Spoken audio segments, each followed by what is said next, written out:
Hi there, friends. It's Michelle, the Mellow Planner. If you're new here, welcome. If not, welcome back. Today, I'm super excited because I get to unbox my very first planner from Wonderland 222. Yep, it's my first time trying out this brand, and I cannot wait to dive in with you all. So grab your drink of choice, get cozy, and let's get started. So for those who don't know, Wonderland 222 is known for their clean, functional designs and amazing paper quality.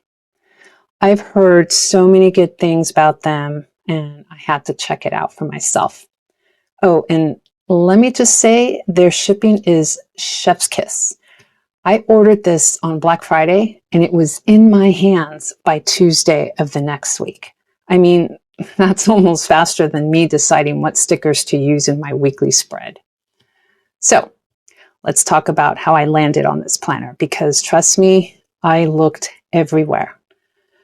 I prefer planners with thicker paper, but I kept coming across the Hobonichis, and I seriously considered them. You know, they're so popular and the layouts look great.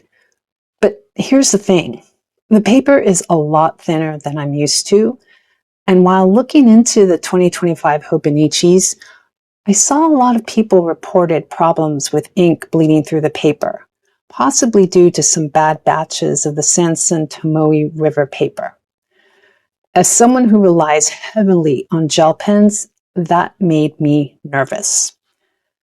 So now the Wonderland 222 planners for 2025, they use the I'm going to mess up this pronunciation, Tomoegawa Tomoe River paper.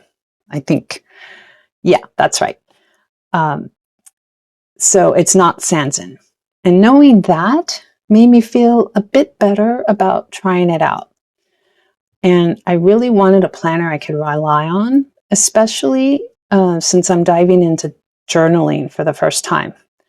And I wanted to try this paper out since it is now no longer available, and apparently Wonderland is using the last bit of their stock to make these planners. So there you have it. Okay, let's open up this beauty.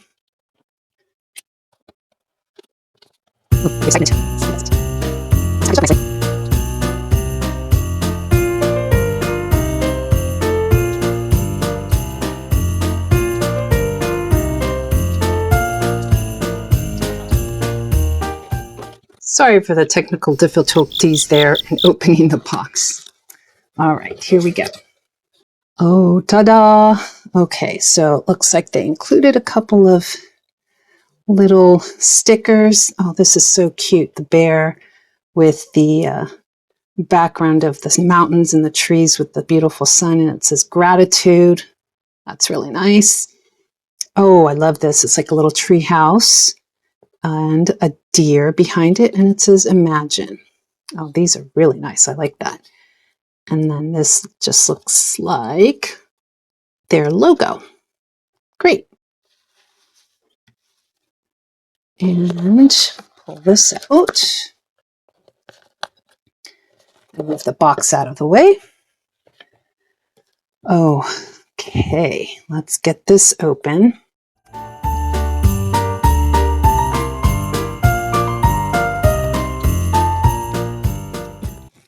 Wow, isn't she a stunner?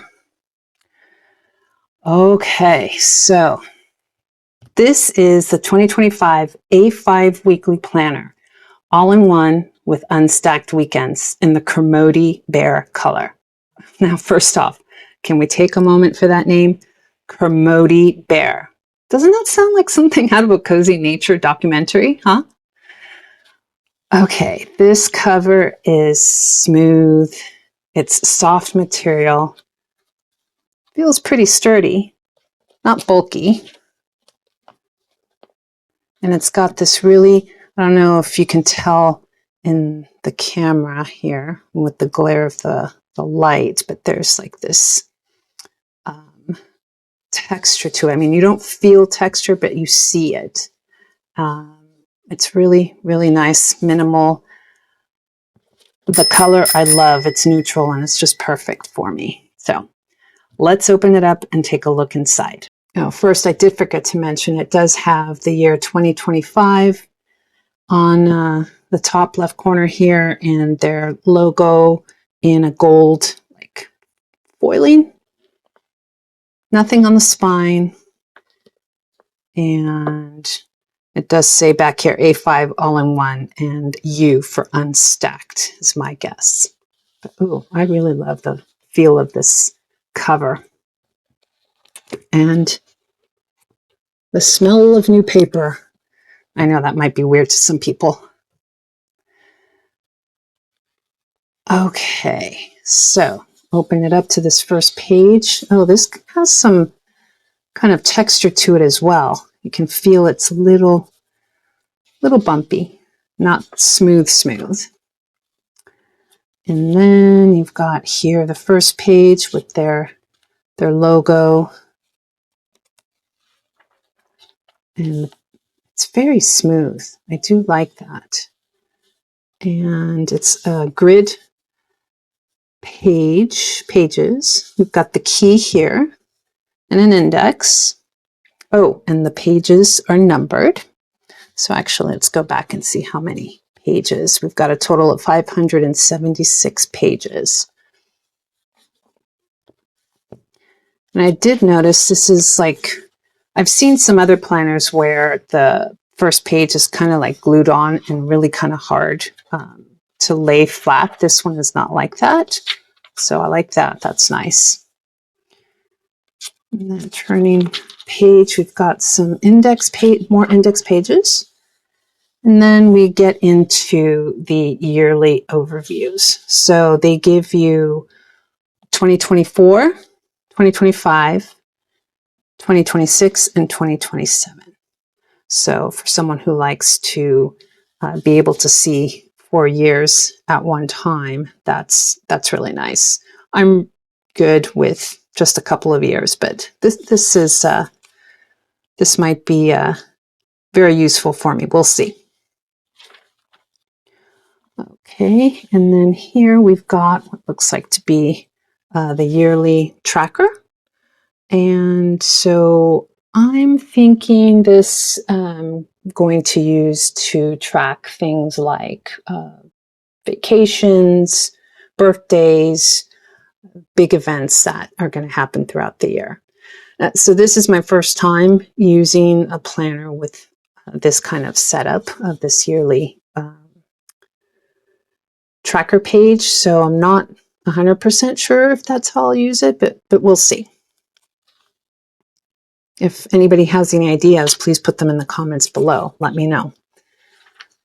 Okay, and then we move into the quarterly pages. So they have the months here for the quarter, January, February, March. And February is shaded a little bit.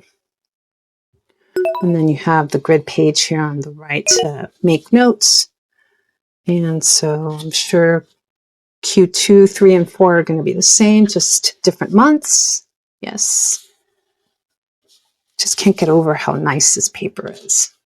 Okay, and then here we've got some more trackers. It's a different type of layout.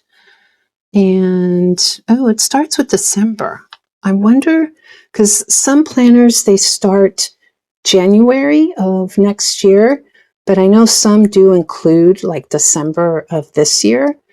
And it seems like because it has the December 2024 here, that's how this one is going to be set up. But we'll see. Let's get to that page and we'll find out. So for these trackers, it looks like you get quite a few of these pages.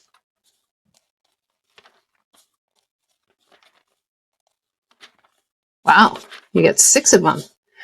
Well, I'm not sure if I'll be using them all, but I know I do want to use them for things like workouts or health things, that kind of thing. So if, again, anybody has any other ideas on what other things I could track, please let me know in the comments below. I'm very open to ideas. Okay, so, oops, go back here. Then we move on to the next page, which is a notes page. Then you have a December overview. And typically the planners I had used in the past didn't have this type of layout, so it's not something I'm used to, and I'm kind of a little lost as to how I would use this. So I'm gonna have to figure it out. And I know I'm kind of late in the game because I know a lot of people have already gotten their planners and have started setting them up and labeling the pages on how they want to use them. So I've got some work to do this month to get this set up for next year. All right, so moving on here, we've got the first monthly spread, and yes, it does start with December 2024. So this might be my like test pages to see how I want to set things up for next year. I like that they have the holidays in here. And you see that in the previous month for November, they do have the dates, but they're very light. Can't see them very, very brightly. I like how these are very light. They're not as dark as the current month, which is December. And you can also tell that it's different because December, they're kind of all highlighted a little bit in that kind of taupey, light beige, I guess, or gray, not sure. And these are not. The same for the next month. So this starts into January. And they also have the moon phases. That's pretty cool. And then looks like they've got here on the side, I'm not sure, maybe that's the week of the year, 48. I'm not sure. Someone please correct me in the comments if they know if that little number here that says 1, or it says 48-1, if that's like the week. I think it is because there's 52 weeks in the year, and 48, well, would be close to the end of the year. All right, moving on into the weekly spread. So this is, I think, kind of different too from some other planners where a lot of them have the months bundled together and then the weeklies and then the dailies if you have that type of a planner. This one, it has the monthly here, and then you've got your weeklies. So you've got the 4 weeks. You go into your December review and then your January overview. And then the next one should be the January monthly. Yeah. So I can go either way. I'm actually used to seeing it where the months are bundled together and then the weeklies. But this I think I can be okay with. And so here for the weeklies, you have the unstacked. So that means Saturday and Sunday have their own column. They're not put together into one column where they share. So that means that these columns are going to be a little bit more narrow. And you have the times line here, and it goes from 7 to, what is this, midnight, and they do military time. So it goes up to 22, or actually the number here is 2100, but the end of it's actually 22, which is 10 o'clock at night. And then you've got this little column here on the side. You can maybe do to-do lists or some trackers for the week, that kind of thing. I like how it highlights the week up here in the little mini calendar. All right. So moving on, of course, past that, as I mentioned, you'll get the December review and then the January overview, and then it'll move into the January monthly. And after the monthly, you'll see the weekly, and it'll just repeat like that until you get to the end of the year. And that would be around, let's see here.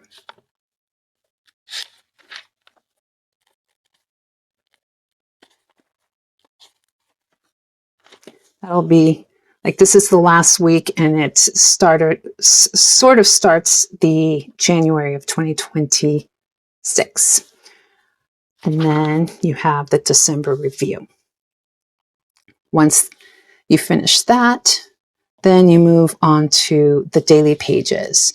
And now these are undated, but they do have the time, I guess you call it the timestamp timeline, not even sure. Again, if somebody knows, please correct me in the comments. And this is actually kind of funny because it starts with 1 a.m. To midnight, whereas the weeklies, they don't start that early. Let me go back and show you. They start at 7 a.m. and then again go to 10 p.m. So this is like 24 hours. And you have all these pages for notes and whatever you want to fill it up with. I am actually really excited about these because I plan to use them to try my hand at journaling. I've never actually journaled before, but I've heard it's a great way to reflect and decompress. So this feels like a good planner to use to give it a go. And I can also use it for any other information like lists or notes that maybe I am not able to fit on any of these other pages, you know, like the weekly spreads or anything like that. All right. And so going to the end, that's pretty much it. Again, it's 576 pages. And here we've got the cover. And that is my first look at the Wonderland 222 all-in-one planner. I'm so excited to start using this and seeing how it works for my personal planning system. It's what I plan to use this for, is my personal planning. So if you've ever tried a Wonderland 222 before, let me know in the comments how you use yours. Or if you're new like me, tell me what you think so far. I love hearing from you all. Thanks so much for watching. If you enjoyed this video, please give it a thumbs up, subscribe if you're new here, and be sure to turn on the bell notification for when I upload the next video. Thanks for hanging out with me, and I'll see you in the next video. Happy planning!